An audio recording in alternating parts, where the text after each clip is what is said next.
Welcome back, guys, to Mentorship CEO. If you're new to the channel, hit the subscribe button, turn your notification on so you can stay up to date with whatever I post. So if you're new again, my channel, it's all about watches, cars, just basically my life here in Miami, and my startup called Mentorship. So what my plan is to bring some more content to you guys based on the app, where I'm going to be interviewing different professionals in different fields, you know, whether it's engineering, medicine, law, finance, architecture, anything in the tech field, just any field, police, fire. It's going to come where I'm just going to interview different individuals having their unique stories and their journey to where they are right now. Actually, I'm going to interview students at the same time, because I think they have a lot to offer too, as far as where they came from and what their plan is for the future. So stay tuned, guys, and I have some lined up scheduled to interview, and I'll bring it to you guys as soon as possible. So remember to subscribe so you guys can see it as soon as I post it. So now for this video, I'm just going to do an update after weeks of ownership wearing my Rolex Datejust 116233, and it's the two-tone 18 karat gold stainless steel Datejust. I've had it for a few weeks now, so I'm just going to give you guys an update on how it's been wearing it, what I think about it, and yeah, let's just have another discussion. The reason why I make a few videos on my watches is because sometimes I might forget to mention something in the previous videos, and it's just something where, of course, my feeling towards it could change over time, because like I mentioned, this is like my everyday watch now that I'm wearing, and I feel, you know, like my feelings change over time, whether it's better or worse. So let's get into it. So this is the two-tone model. They come in stainless steel. This one, I have a thing for gold, and I think it's well balanced having two-tone. You know, depending on the jewelry you wear, it works, you know, well with either or, silver or gold. I like this watch because it's sturdy, it's modern. It has all the updates that Rolex have when it comes to their watches, as far as with the bracelet, the movement.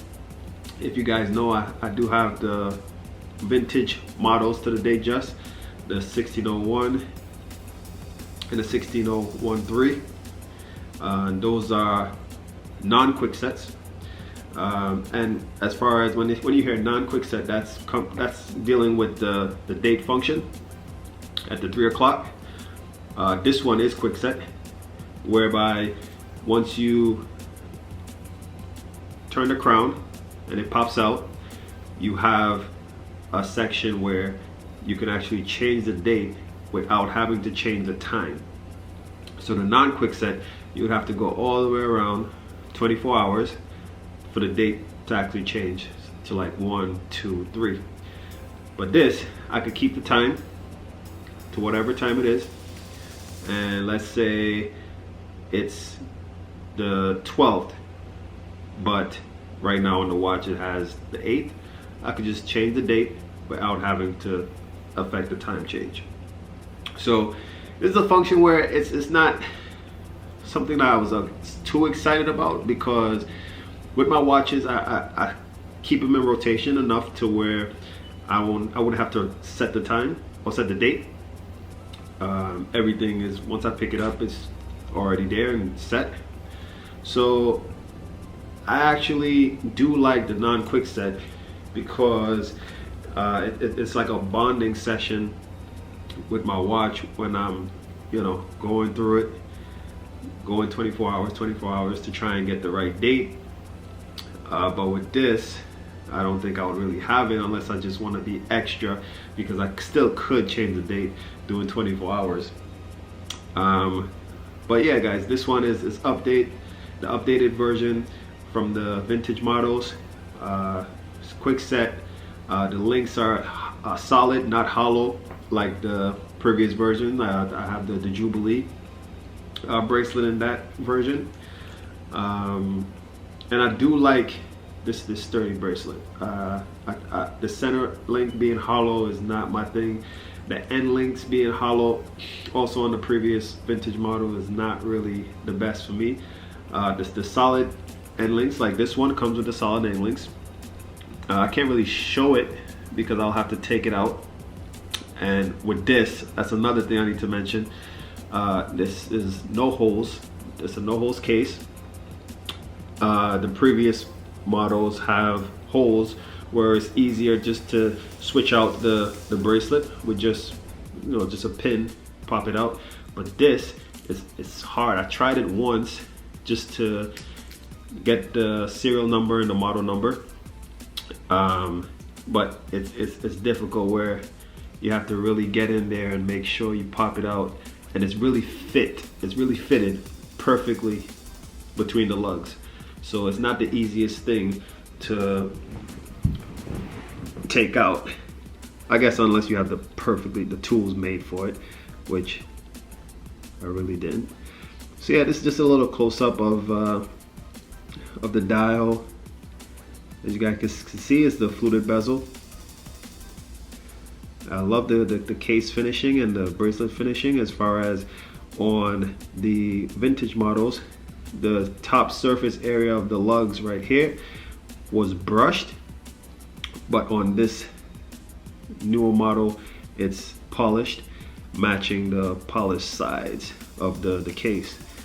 But it does bring the contrast, because on the links, the end link and the center and the actual bracelet, it has the polished outer links. So it has a nice little break in contrast. So it's polished lugs, brushed end links, and then polished center links. So it's broken up, and it really does look well when it comes to the lighting. Once it hits it, you can see the difference in the metal finishing. So again, with the clasp, this is one part of it that I came to enjoy. With the vintage models like the 1601, the 16013, the clasp is, I hate to really say it, but you really, once you actually get a feel for this, you wonder why you paid so much and why the vintage models are worth, the price that they are, when there's quality like this, where it just feels like you paid, like the value that you paid is what it is. This one has an extension, if you can see, an extension to where you add a little bit of, a few millimeters. I think it's 0.5. Once you extend it, you can lock it in, and then you can extend it. I have it extended, and that's due to the fact that, in the hot summers like here in Miami, you expand, and let's say you work in an office. Once you get into the office, it's AC, it's cold, so your wrist will get smaller or larger, and you want your watch to fit comfortably on your wrist. So Rolex was thinking about comfort when it comes to the bracelet, and it works well. Easy to use, comfortable. It's almost like the diver's extension on the Submariner models, but not so much of an extension. It's just a little, I guess I'll say 0.5 millimeter extra. And for this watch, it came with an extra link for me. My wrist isn't the biggest wrist, so I have an extra link. And yeah, overall, I'm in love with the watch. I'm doing work sometimes, and I take it off my wrist, and I lay it there, and I do it work, and it's good to look at it. something to motivate me and see how far I've come when it comes to watches, because watches in a way is a form of showing where you are in life as far as upgrading. Like I said, I did start with the 1601, and even though I love the 1601, this one is just newer. It's almost like a car or like a house where you continue to move forward. And this was one that is definitely shows the progression that I've made in the past, I'll say 2 years. Just hard work, staying focused, and you always work hard and you get what you want at the end of the day. Now back to the watch. The one thing that does bother me is that the center links there's so much surface area, that it shows a lot of fingerprints, scratches shows up easily. I'm almost a perfectionist, but when it comes to watches, I try not to be like that, because I do like the character that the watch develops over time. And that's like I lean more to vintage because of all the patina and the changes that happens over time to the watch. But with this one, since it's new, I'm just like always uncomfortable every time I see some sort of blemish on it. But I do know that any little thing could be easily removed. Another thing that's different when it comes to this Datejust, since it's a newer model, it's the sapphire crystal, but it's not as raised as the one on my 1601 model. There's something about the raised acrylic crystal that appeals to me. I do like that look. It's not often you see a modern watch with that. This one does have a little let's say platform to the crystal, but it's not like the 1601. It's not like those vintage watches. Other watches, vintage watches, have the raised acrylic crystal, like the Omega Seamasters, basically most of the vintage models. I think that would be something that watchmakers should do for newer models with the sapphire crystal, if possible. I don't know, because it adds a little bit of charm to the watch. And then when you look at it from the side, you see the variation, the change, how the light reflects off of it. It makes the dial look different. And yeah, if this watch came like that, I'll be extra happy. It'll be a bonus, because everything else on the watch is beautiful for me. Beautiful for me as far as the Roman numerals. Let me show it to you guys a little bit more. The Roman numerals is perfect for me. The date function is perfect for me. And sometimes it's like, especially nowadays with this pandemic and everything just feels different and off, you forget what day it is. So, actually a date will be perfect. Look at the watch and see the date. But actually the date too is helpful, because the way time is flying is like you forget what date and what day it is.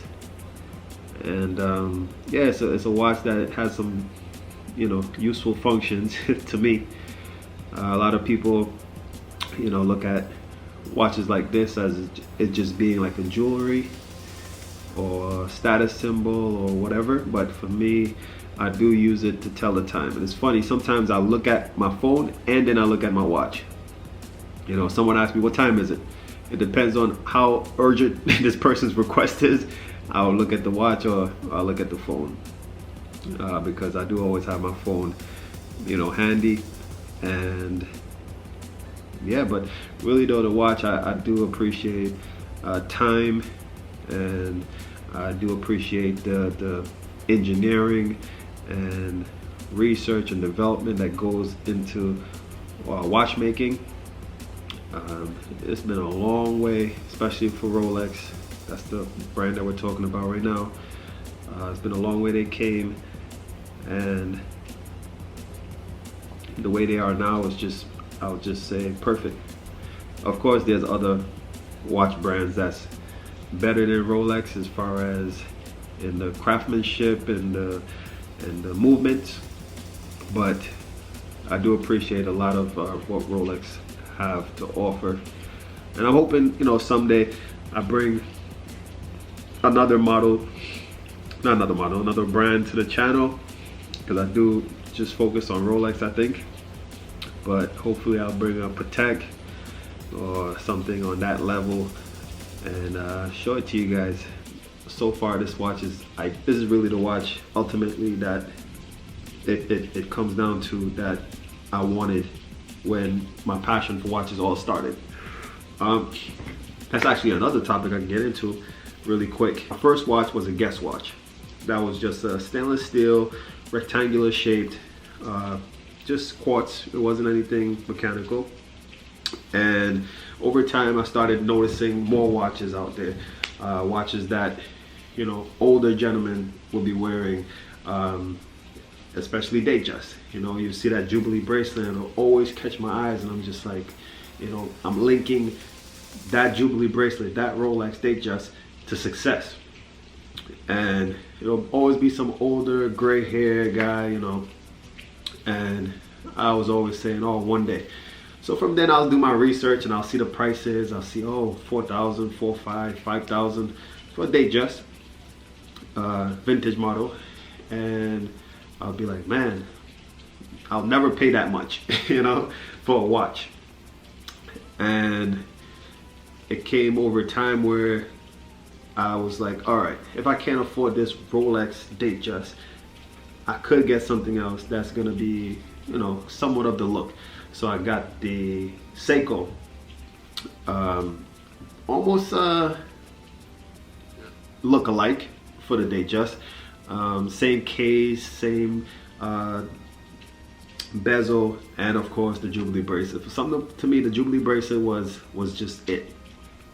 So yeah, I came across one of those, a Seiko, with the Jubilee bracelet, two-tone, and I wore that for some time. You know, and I felt like Seiko was a good brand, so I didn't feel like, oh, I'm just faking it, trying to, you know, pretend I have a Rolex when I didn't. But I enjoyed it as though it was a quality watch, and I knew it was just a stepping stone until I get to the actual Datejust. So I went from that to I'm gonna admit it and say it, I had the Invicta. That's when I started seeing Submariners, and I wanted a sub, which I actually do have a sub now, Rolex sub. But at that point, I wanted the Submariner. Something about that just appealed to me, when you could put the NATO strap on it, just the look and the size of the 40mm kind of appealed to me. So I did get an Invicta, and I wore that for a while. And then after, I just told myself, you know what, that's enough of pretending or trying to play like I have a Rolex. It's time to get the real Rolex. So it took me some time, and I ended up getting a two-tone Datejust 1601 champagne dial. That watch, it was one of my first that really had me thirsty. I paid a lot of I mean, I paid a lot for what I considered a lot for a watch, you know. And I wore it for a long time and decided I needed to upgrade, move to something else, and got a blue dial Datejust, unpolished. Then I got subs. I got the two-tone bluesy, the 16.6 and the bluesy is the 16.6 what else? A lot of watches just came through and stayed, and some left. But yeah, then it came down to this. This is the most recent one, and I'm gonna hopefully go back to those watches that I mentioned before and tell you guys the story and the journey, what made me buy those. But that was just a quick little run through of, you know, where I kind of started. You know, started with a guess watch, simple, regular quartz watch, and it came down to now this, my most recent purchase, which, you know, I don't like talking about, you know, price, but you know, it's up there. I could have bought a car with this watch almost.